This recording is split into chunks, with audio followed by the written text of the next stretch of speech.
వైఎస్ఆర్ కాంగ్రెస్ పార్టీలో రాయలసీమలో బలమైనటువంటి ఆ ఇద్దరు కీలక నేతలు, ఆ ఇద్దరు తండ్రి కొడుకులు ఇప్పుడు వైఎస్ఆర్సీపీకి జగన్మోహన్ రెడ్డికి గుడ్ బై చెప్పేందుకు సిద్ధమయ్యారని, వారు భారతీయ జనతా పార్టీ అగ్రనేతల సమక్షంలో త్వరలో భారతీయ జనతా పార్టీ తీర్థం పుచ్చుకోబోతున్నారు అంటూ కొన్ని వార్తలు ఇప్పుడు సోషల్ మీడియాలో చక్కర్లు కొడుతున్న నేపథ్యంలో, ఇంతకీ ఆ ఇద్దరు తండ్రి కొడుకులు ఎవరు, వారు జగన్మోహన్ రెడ్డికి వైఎస్ఆర్సీపీకి ఎందుకు గుడ్ బై చెప్పాలనుకుంటున్నారు అనేది మనం పూర్తి స్థాయిలో విశ్లేషణ చేసుకుందాం. ప్రస్తుతం మనతో పాటున్నారు ప్రముఖ రాజకీయ విశ్లేషకులు అంకంరావు గారు. సార్తో మాట్లాడదాం.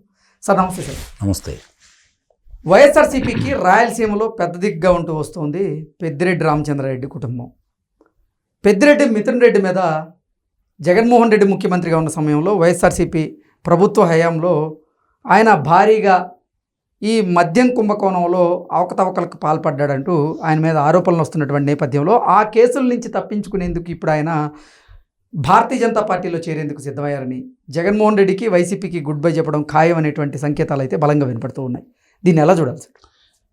సహజంగానే భారతదేశ వ్యాప్తంగా ఏదన్నా కుంభకోణాల్లో వెలుగు చూసి ఫలానా వ్యక్తులు ఆ కుంభకోణంలో ఉన్నారు, వాళ్ళని పోలీసులు అదుపులో తీసుకుంటారు అని చెప్పినప్పుడు చాలా సందర్భాల్లో చాలా వ్యక్తుల గురించి భారతీయ జనతా పార్టీలోకి వెళ్తున్నారు, కేంద్రంలో అధికారం ఉంది కాబట్టి వాళ్ళ మీద ఉన్నటువంటి అభియోగాల గురించి తప్పించుకోవడం గురించి కావచ్చు, లేకపోతే అది వేగవంతంగా ముందుకు తీసుకెళ్లే విధంగా లేకుండా ఉండటం కోసం భారతీయ జనతా పార్టీకి వెళ్తున్నారని చెప్పని చాలామంది గురించి చాలాసార్లు మనకి వినిపిస్తున్నటువంటి మాట.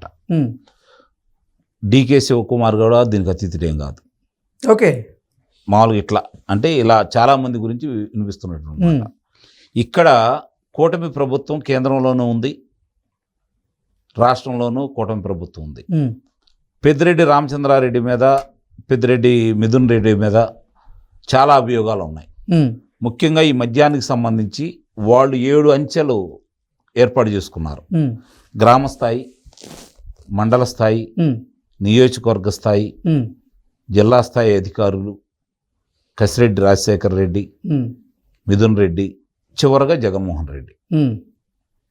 ఈ వచ్చే ధనాన్ని ఏ విధంగా అంచెలంచెలుగా వస్తున్నటువంటి వీటిని ఎక్కడ చేరవేయాలి, అంతిమంగా ఎవరి దగ్గరికి తీసుకెళ్ళాలి, ఈ విషయంలో మిథున్ రెడ్డి చివరి స్థాయిలో ఉన్నాడు. ఓకే, అక్కడి నుంచి జగన్మోహన్ రెడ్డికి చేరుతుందని చెప్పని మనకు వినిపిస్తున్నటువంటి దానికి సంబంధించినటువంటి ఆధారాలు ఉన్నాయని చెప్పని ఇప్పుడు వీళ్ళు ముందుకెళ్ళారు. అదే విషయాన్ని 18,000 కోట్ల రూపాయల కుంభకోణం జరిగింది అంటే వీళ్ళ దగ్గరికి వెళ్ళిపోయినాయి అని చెప్పని లోక్సభ సాక్షిగా శ్రీకృష్ణదేవరాయలు గారు, నర్సరావుపేట లోక్సభ సభ్యులు, తెలుగుదేశం పార్టీ నాయకుడు, ఆయన స్పష్టంగా చెప్పటం, దానికి సంబంధించినంతవరకు హోంమంత్రి గారు పిలిపించుకొని మాట్లాడటం, తిరిగి ఇక్కడ ముఖ్యమంత్రి గారు కూడా దాని గురించి మాట్లాడుకోవడం కూడా జరిగింది. అంటే అంత స్పష్టంగా అతని మీద ఇప్పుడు ఆధారాలు స్పష్టంగా ఉన్నాయి అనేది సిఐడి వాళ్ళు చెప్పినటువంటి విషయాలు వెలుగు చూస్తున్నాయి ఒక్కోటి. దాని మీద అతన్ని, అలాగే భూ కుంభకోణాలకు సంబంధించి గనులు లీజుకి ఇచ్చిన విషయాల గురించి కావచ్చు, లేకపోతే అధికారంలో ఉండగా వాళ్ళు చేసినటువంటి కార్యక్రమాలకు సంబంధించింది కావచ్చు, పెద్దిరెడ్డి రామచంద్రారెడ్డి గారికి సంబంధించి అటవీ భూములను కూడా స్వాధీనం చేసుకున్నారని, తిరుపతిలో 100 కోట్ల రూపాయల పైన విలువ చేసే భూమిని కబ్జా చేశారని, వాళ్ళ భార్య గారి పేరు మీద ఉన్నటువంటి ఆస్తులు కావచ్చు, ఇలాంటి చాలా ఆస్తులకు సంబంధించి ఎన్నికల అఫిడవిట్లో పొందుపరచలేదని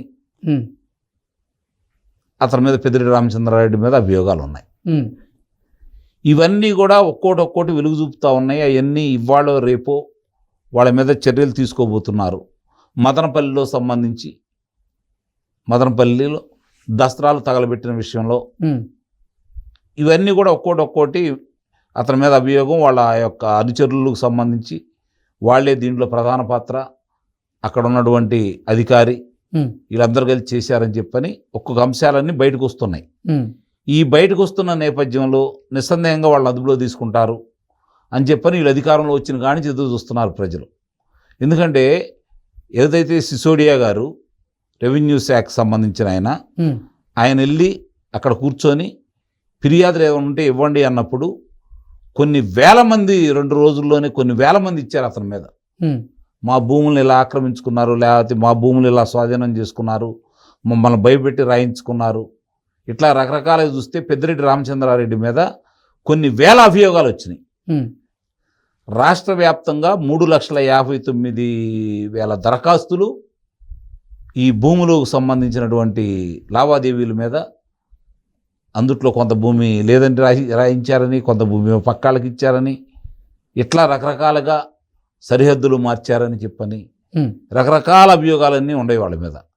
మరి ఇన్ని అభియోగాలు ఉండే వాళ్ళల్లో గతంలో ఏం జరిగిందని తీసి పక్కన పడేస్తే ఇవాళ ఉన్న పరిస్థితిలో కూటమి ప్రభుత్వం ఇక్కడ అక్కడ కలిసి ఉన్న ఈ నేపథ్యంలో చంద్రబాబు నాయుడు గారిని కాదని ఇలాంటి వాళ్ళని చేర్చుకుంటారు అంటే నేనైతే నమ్మలేని పరిస్థితి. ఒకప్పుడైతే నమ్మేవాళ్ళం, అందుట్లో అనుమానం ఏం లేదు. ఆంధ్ర రాష్ట్రంలో బలం పెంచుకోవడం కోసం వచ్చిన వాళ్ళందరూ వాళ్ళు చేర్చుకునేవాళ్ళు. కానీ వాళ్ళు ఉండే పరిస్థితుల్లో ఇన్ని అభియోగాలు ఎదుర్కొంటున్న తండ్రి కొడుకుల్ని వాళ్ళ పార్టీలో చేర్చుకుంటారా అనేది కొంచెం ధర్మ సందేహంగానే ఉంది. ఎందుకంటే విజయసాయిరెడ్డిని కూడా అదే అన్నారు. విజయసాయిరెడ్డిని అదే మాట అన్నా కూడా అది మరి ఇక్కడి నుంచి ఆమోదం లేకే కదా అతను అదుపులో అతను పార్టీలో చేరలేదు. కాబట్టి ఇది కూడా ఒకవేళ అతను ఏదన్నా పార్టీకి రాజీనామా చేసినా, ఇతను లోక్సభకి వాళ్ళ తండ్రి గారు శాసనసభకి రాజీనామా చేసినా కూడా నాకు తెలిసి భారతీయ జనతా పార్టీలో చేర్చుకోవడానికి చంద్రబాబు నాయుడు గారి అంగీకారం లేకుండా చేర్చుకుంటారు అనేది నేనైతే భావించట్లా.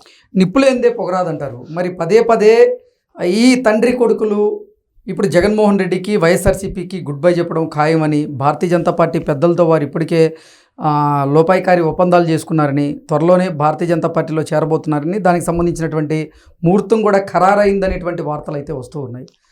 దీంట్లో ఎలా చూడాలంటారు? మరి నిస్సందేహంగా మీరు అన్నది వాస్తవం. వాళ్ళు కలిసి వాళ్ళతో మంతనాలు చేస్తున్నారనేది కూడా వాస్తవం, కాదని నేను అంటలేదు.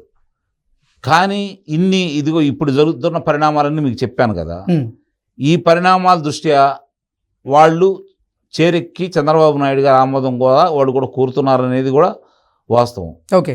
రెండోది, ఆలస్యం అవుతున్న సందర్భంగా ప్రజలు శ్రేణులు కూడా మీరు చెప్పిందని బలంగా నమ్ముతున్న మాట కూడా వాస్తవం. ఎందుకంటే ఇన్ని అభియోగాలు బయటకు వచ్చిన తర్వాత, ఇన్ని ఆధారాలు కనబడుతున్న తర్వాత వాళ్ళ మీద చర్యలు తీసుకోవట్లేదంటే ఏదో పెద్ద శక్తులే వాళ్ళకి అడ్డుపడుతున్నాయి అనేది ప్రజలందరూ కూడా చర్చించుకుంటున్నారు. శ్రేణులు కూడా దాన్ని నమ్ముతున్నారు ప్రజలు నమ్ముతున్నారు, శ్రేణులు కూడా నమ్ముతున్నారు. అంటే ఈ కేసుల నుంచి తప్పించుకునేందుకే ఇప్పుడు పెద్దిరెడ్డి మిథున్ రెడ్డి వైఎస్ఆర్సీపీకి గుడ్ బై చెప్పి భారతీయ జనతా పార్టీ పంచన చేరాలనుకునే ప్రయత్నం చేస్తున్నారంటే ఏం చెప్తారు? మరి నిస్సందేహంగా అందుట్లో అవకాశం కూడా ఉంది, లేదని మనం చెప్పలేం. ఎందుకంటే వాళ్ళ మీద ఉన్న అభియోగాలు అలాంటివి. కానీ ఇప్పుడు ఇవాళ ఉన్న పరిస్థితుల్లో కేంద్రం ఇలాంటి అవినీతి పరులకి ఇంత విధంగా గొడవలు అవుతున్న వాళ్ళని అవకాశం ఇస్తుందా అంటే నా ఉద్దేశం ప్రకారం ఇవ్వదు అని అయితే నేను భావిస్తున్నా. ఓకే. ఎందుకంటే ఇప్పటికే భారతీయ జనతా పార్టీ యొక్క అండదండలతోటి జగన్మోహన్ రెడ్డి ఇన్ని కార్యక్రమాలు చేశారని చెప్పనే అభియోగం వాళ్ళ మీద ఉన్న తర్వాత ఇప్పుడు వీళ్ళందరినీ చేర్చుకునే క్రమం కనుక వాడు ముందుకు తీసుకెళ్తే ఆ అభియోగాలు నిజమని చెప్పి నమ్మే ఆస్కారం ఉంది. నిజమని చెప్పిన ప్రజలు కూడా భావిస్తారు. ఈ కూటమి ప్రభుత్వం ఏం చేయలేదని ఆలోచనకు వచ్చేస్తారు. ఆ రాజకీయం ఇట్లానే ఉంటుంది. దాన్ని చంద్రబాబు నాయుడు గారు ఆహ్వానిస్తారా, ఆమోదిస్తారా? ఎట్టి పరిస్థితుల్లో ఆమోదించాలని అయితే నేనైతే భావిస్తున్నాను. Okay. Okay sir, thank you. Thank you.